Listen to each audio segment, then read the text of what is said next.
Also attending the annual Conservative Political Action Conference was presidential candidate Ron Paul of Texas.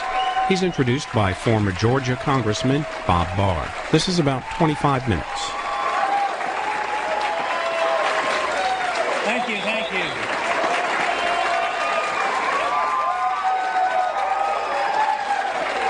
Thank you very much. Sounds like the Constitution is alive and well. You encourage me.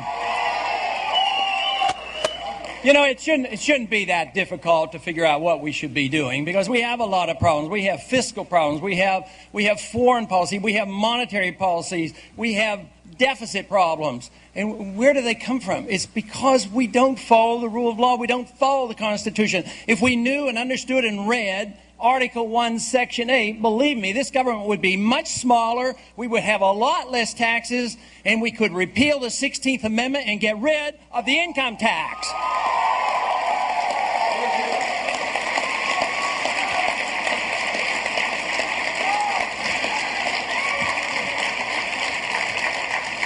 Somewhere along the way, though, we have drifted away from the Constitution, and we as conservatives, especially the conservatives running the Republican Party, we have drifted a long way from the positions that we used to hold of limited government.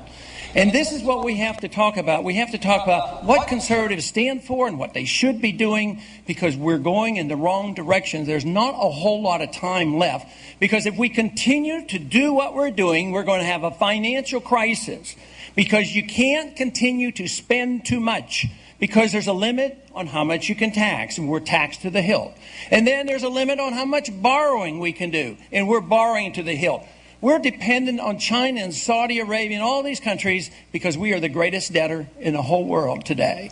This is different than the 1970s when we had to pay for guns and butter. Today we're paying for guns and butter again. But today our good jobs are overseas. We owe $2.7 trillion. The whole country is in debt. And what do we do now when we need more government? We print more money. What is the bailout package all about?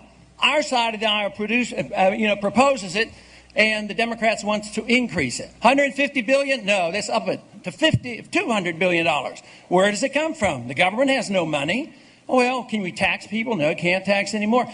What are they going to do? They're going to print the money, devalue the dollar, and that's the problem we have.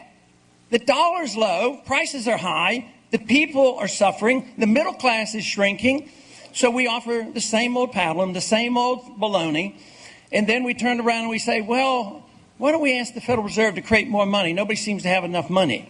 If we just had more money, maybe it would prop up the stock market. So we go to the Federal Reserve and they badger the Federal Reserve, and the markets say, we need more money. So they crank it out. They lower interest rates. You can't lower interest rates unless you print more money.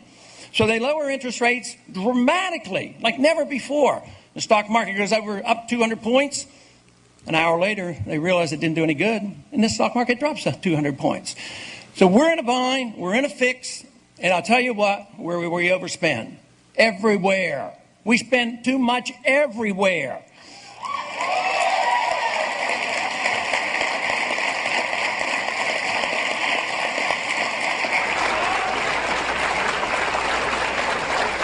This means we spend too much money overseas, we spend too much domestically, and we don't produce like we used to. So therefore, the only answer is to be truly conservative. And to be truly conservative, you have to truly take your oath of office seriously, and that is, obey the Constitution.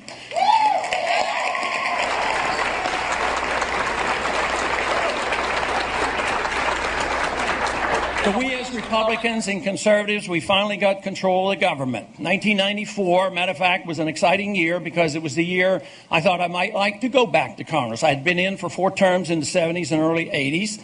Was out, went back to medicine, delivered babies. And 1994, I thought, well, this country's getting serious. We've, changed the Congress. I'm going back and I'm going to help. So I got back in and was sworn in again in 1997 and was hopeful. In the year 2000, again, hopeful, the Senate, the House, and the presidency. But what have we done? Have we lost our way or what? I mean, remember the old days, the old Reagan days when we used to say, to get rid of the Department of Education? That's what we ought to be doing.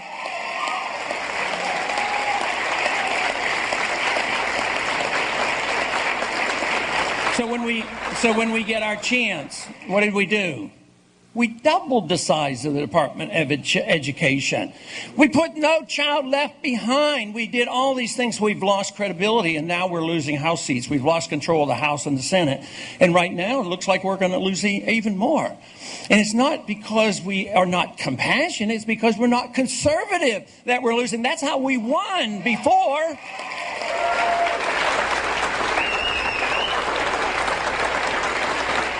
But now we have a candidate running for president who's leading the charge. One of his best friends is Feingold, campaign finance reform. Another good friend of this leading candidate, his good friend's name is Kennedy, on immigration. And then also his old-time friend, he's not in the Senate right now, but Senator Daschle used to be his good friend on taxes, to increase taxes, not lower taxes. We need lower taxes. So,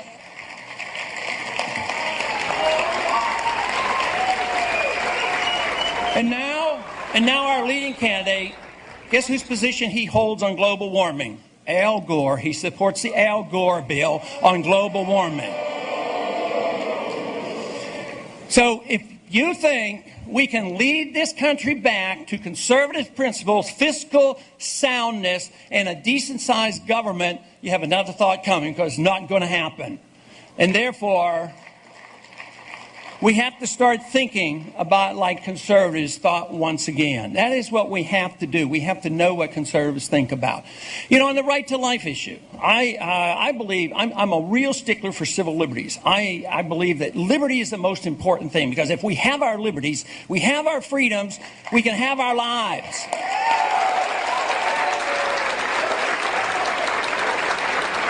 But it's academic to talk about civil liberties if you don't talk about the true protection of all life. So if you're going to protect liberty, you have to protect the life of the unborn just as well.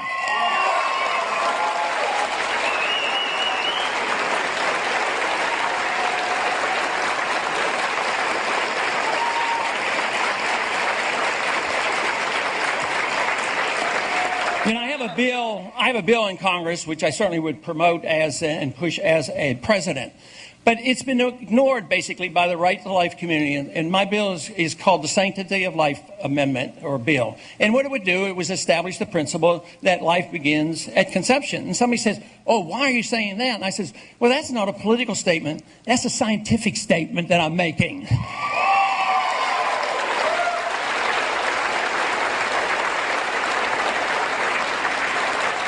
It's something we could have done, and I know we're all interested in a better court system and amending the Constitution to protect life. But sometimes I think that is dismissing the way we can handle this much quicker. And in my bill, what it does, it removes the jurisdiction of the federal courts from the issue of abortion. If a state law says no abortion, it doesn't go to the Supreme Court to be ruled out of order.